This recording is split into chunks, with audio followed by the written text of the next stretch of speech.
তৃণমূলের ইস্তেহার প্রকাশ করতে গিয়ে মমতা বন্দ্যোপাধ্যায় তিনি আরো বলেছেন, চুরির টাকা কেন্দ্রীয় এজেন্সিকে ভয় পাবেন না, বর্ডার থেকে টাকা ঢোকাচ্ছে, অস্ত্র ঢোকাচ্ছে, মাফিয়া ঢোকাচ্ছে, দাঙ্গা চক্রান্ত করা হচ্ছে। রাষ্ট্রপতি শাসন জারি করেছে, মুখে বলছে না, কাজের মাধ্যমে প্রমাণ করছে। বিজেপি স্পর্ধাকে জব্দ করুন, আঘাত করলে মানুষ প্রত্যাঘাত করবে। এই টাকাটা চুরি করা টাকা। তারা সব এখানকার লোক ক্যাডারদের চেঞ্জ করে দিয়েছে, এখানকার আইএস আইপিএসদের বা অন্যান্যদের। কেন জানেন? বাইরে থেকে টাকা ঢোকাবে বলে। বর্ডার থেকে টাকা ঢোকাচ্ছে, বন্দুক ঢোকাচ্ছে, ড্রাগ ঢোকাচ্ছে, মাফিয়া ঢোকাচ্ছে, দাঙ্গা করার চক্রান্ত করছে। কাজেই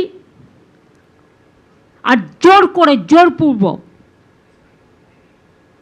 রাষ্ট্রপতি শাসন জারি করেছে অলরেডি, মুখে বলছে না, কিন্তু অ্যাক্টিভিটি প্রমাণ করছে। Action is the reaction and action is the reality. জনগণ কিন্তু ওদের বিরুদ্ধে সংবিধানের রক্ষা কবচ হিসেবে, গণতন্ত্রের রক্ষা কবচ হিসেবে ওদের এই স্পর্ধাকে একেবারে জব্দ থেকে স্তব্ধ করে দেবে, এটা আমার বিশ্বাস আছে। বাংলার মানুষকে আঘাত করলে বাংলার মানুষ প্রত্যাঘাত করতে জানে। পরাজয়ের আতঙ্কে মমতা দেবী এইসব কথাবার্তা বলছেন, তার উপরে গরমও পড়েছে এবং উনি তো প্যারাসুটিস্ট নন, উনি একদম মানুষের সঙ্গে মাটি থেকে রাজনীতি করে উঠেছেন। উনি গন্ধ পাচ্ছেন, পরাজয়ের গন্ধ পাচ্ছেন। সুতরাং এই পরিস্থিতিতে উনি এটা বলছেন মানে তৃণমূল হেরে গেছে। তৃণমূল যার নেই সে কথা সবাই জানে, মানুষ তৃণমূলের সঙ্গে নেই সেটাও জানে।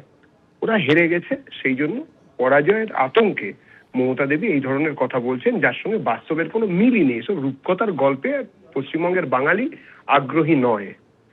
সকাল সকাল আরজিকর মেডিকেল কলেজ হাসপাতালে মর্মান্তিক ঘটনা। ছেলের হাত ভেঙে গিয়েছে, অস্ত্রোপচার করানোর জন্য মা বাবা তারা নিয়ে গিয়েছিলেন আরজিকর মেডিকেল কলেজে। 2 নম্বর লিফটে তারা উঠেছিলেন, কিন্তু লিফট আচমকাই ওপরে যাওয়ার বদলে নিচে চলে আসে এবং আটকে যায়। সেখানেই আটকে পড়েন মা বাবার সহ ছেলে, এবং এই ঘটনার পরেই তারা সাহায্যের জন্য চিৎকার করতে থাকেন, কিন্তু কেউ তাদের সাহায্য করেনি। ভয়ঙ্কর একটা পরিস্থিতি তৈরি হয়, 1 ঘন্টারও বেশি আটকে থাকেন তারা। এরপরে অরূপ বন্দ্যোপাধ্যায় নামে দমদমের বাসিন্দা 40 বছরের ওই ব্যক্তির মৃত্যু হয় লিফটের মধ্যে। They could have saved my son. They have not done it. यहाँ पे जो MSVP साहब रूम में वेट कर लीजिए, मैं आकर के आपसे बात I'm making a complaint yes, to definitely them आपका complaint and a register complaint. They should be behind the bar and I'll tell you. आप अपने कंप्लीट आपका रजिस्टर कराएंगे। I have requested.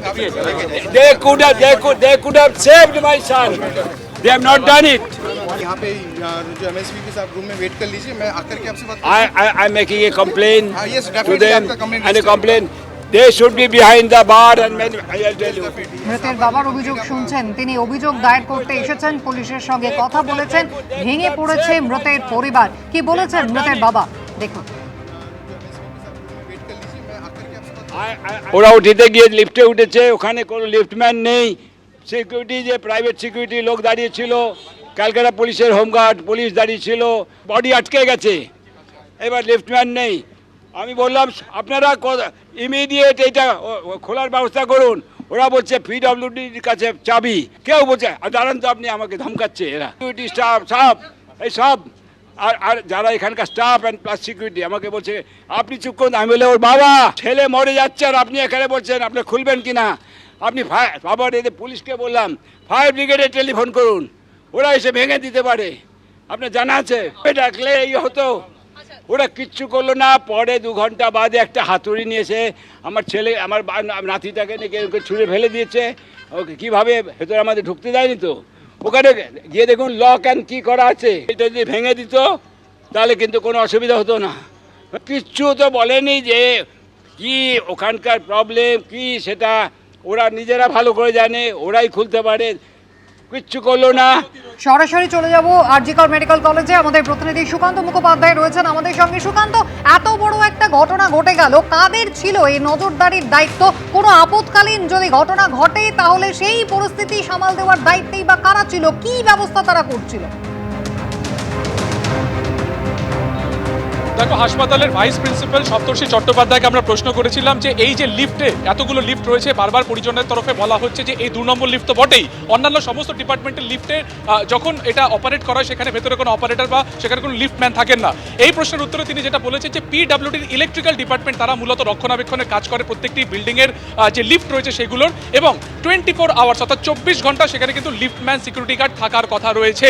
এক্ষেত্রে দাঁড়িয়ে কেন সিকিউরিটি গার্ড বা কোনো লিফটম্যান ছিল না ঘটনার সময়, সেই বিষয়টা তারা খতিয়ে দেখবেন, প্রয়োজনে তারা ফ্লোরে সিসিটিভিও দেখবেন। কিছুক্ষণ আগে আমরা দেখলাম যে সপ্তর্ষি চট্টোপাধ্যায়ের সঙ্গে ডিসি নর্থ দীনেশ কুমার তিনি কিন্তু ঠিক ঘটনাস্থলে প্রবেশ করেছেন, অর্থাৎ এই যে ট্রমা কেয়ার বিল্ডিং সেখানে প্রবেশ করেছেন। তার আগে সেখানে কিন্তু স্বাস্থ্য বিভাগের যারা আধিকারিক ছিলেন তাদের সাথে ডিসি নর্থ সেখানে মিটিং করেন। সেখানে ভাইস প্রিন্সিপাল আরজিকর হাসপাতালে সপ্তর্ষি চট্টোপাধ্যায় ছিলেন। প্রায় 10 মিনিট সেখানে কথাবার্তা বলার পরে তিনি যখন বেরিয়ে আসেন তখন আমরা দেখলাম যে মৃতের বাবা অরূপ বন্দ্যোপাধ্যায়ের বাবা, যার এই মর্মান্তিক এই দুর্ঘটনাতে যার মৃত্যু হয়েছে, তার বাবা অমল বন্দ্যোপাধ্যায়, তিনি সরাসরি ডিসির সাথে কথা বলেন এবং তিনি যেটা পরিষ্কার বলেন যে তিনি কমপ্লেন করতে চান, তিনি অভিযোগ করতে চান। তার সাথে যখন আমরা পরবর্তীকালে কথা বলি, তিনি একটা মর্মান্তিক একটা বর্ণনা দেন। তিনি জানান যে গতকালকে তিনি বাইরে ছিলেন যখন তার ছেলে, নাতি এবং ছেলের বউ অর্থাৎ পুত্রবধূ ভেতরে আটকে ছিলেন, এবং তিনি তখন যেটা বলেন যে হাতুড়ি দিয়ে সেটাকে খোলার চেষ্টা হচ্ছে, কোনোভাবে কিন্তু সেখানে কোনো প্রফেশনাল কাউকে ডাকা হয়নি। তিনিও এটাও বলেছেন যে দমকলের আধিকারিকদেরকে ডাকার কথা, কিন্তু তার বিষয়ে কোনো কর্ণপাত করা হয়নি। সিকিউরিটি গার্ডও তার সাথে মিসবিহেভ করেন বা দুর্ব্যবহার করেন, এবং 100% গাফিলতি রয়েছে, কিন্তু এই প্রশাসনিক ব্যর্থতা রয়েছে হাসপাতাল কর্তৃপক্ষের বিরুদ্ধে, তিনি অভিযোগ উগড়ে দেন। আর গতকালকে প্রায় 3টে থেকে 4টে নাগাদ প্রথমে 3 বছরের ছেলেকে নিয়ে অরূপ বন্দ্যোপাধ্যায় এখানে এসেছিলেন, যিনি দমদমের জয়পুরের বাসিন্দা। এখানে আসার পরে তার ব্লাড টেস্ট হয় বাচ্চাটির, এবং তারপরে ওটি করার সিদ্ধান্ত হয়। ফার্স্ট ফ্লোর থেকে যখন 4th ফ্লোরে বাচ্চাটিকে নিয়ে শৌচাগারে যাচ্ছিলেন, সেই সময় তিনি 4th ফ্লোরে সে বাটন তিনি প্রেস করেন। সেই লিফট 4th ফ্লোরে যাওয়ার আগে 2 দফায় ওপর নিচ করে সোজা বেসমেন্টে চলে যায়, এবং তারপরে 1 থেকে 1.5 ঘন্টা ওইভাবেই তারা ভেতরে আটকে ছিলেন। আশপাশের যারা রোগীর পরিবার তারা যেটা বলছেন যে তারা আর্তচিৎকার শুনছিলেন। ভেতরে লিফটের ভেতরে যে ধাতব দেওয়াল রয়েছে সেইখানে তারা একেবারে হাত মেরে তারা হেল্প চাইছিলেন, তারা সাহায্য চাইছিলেন, কিন্তু কোনোভাবে কেউ কিন্তু তাকে সাহায্যের জন্য এগিয়ে যায়নি।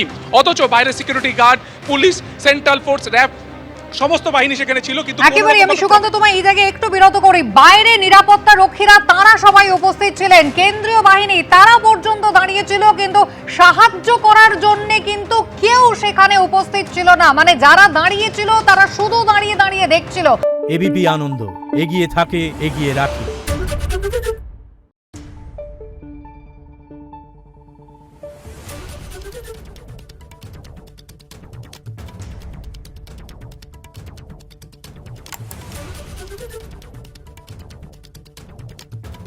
Thank you.